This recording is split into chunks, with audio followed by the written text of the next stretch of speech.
Nagsimula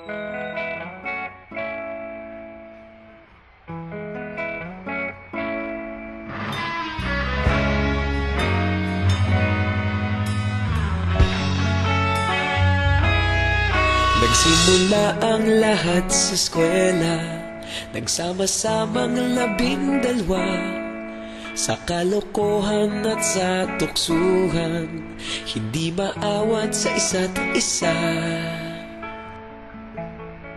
Madalas ang standby sa cafeteria, isang barkada na kay saya. Laging may hawak-hawak na gitara, konting udyok lamang kakanta na. Kay simple lamang ng buhay nun, walang mabibigat na suliranin. Problema lamang laging kulang ang datong. Sana napunta ang panahon? Sana nga ba? Sana nga ba? Sana napunta ang panahon?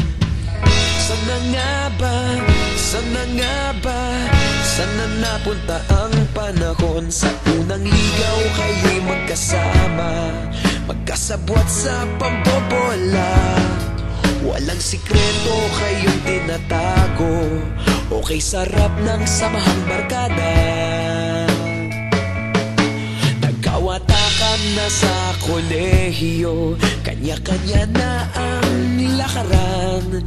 Kahit minsan na lang kung magkita, pagkakaibigay hindi nawala.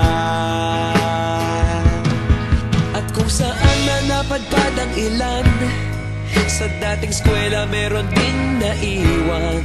Meron pa ng mga ilang nawala na lang, nakakamiss ang dating samahan.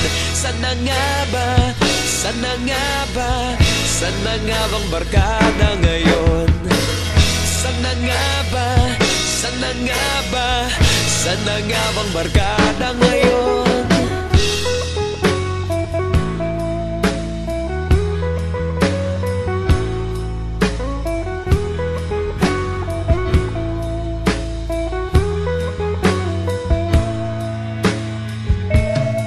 Ilang taon din ang nakalipas, wala pa sa aming tatay na nagsusumikap upang yumaman at guminhawang kinabukasan. Paminsan-minsan kami nagkikita, mga naiwan at natira. At gaya nung araw namin sa eskwela, pag magkasama'y nagwawala. Napakahirap malimutan ang saya ng aming samahan. Kahit lumipas ng ilang taon, magkabarkada pa rin ngayon. Magkaibigan, magkaibigan, magkaibigan pa rin.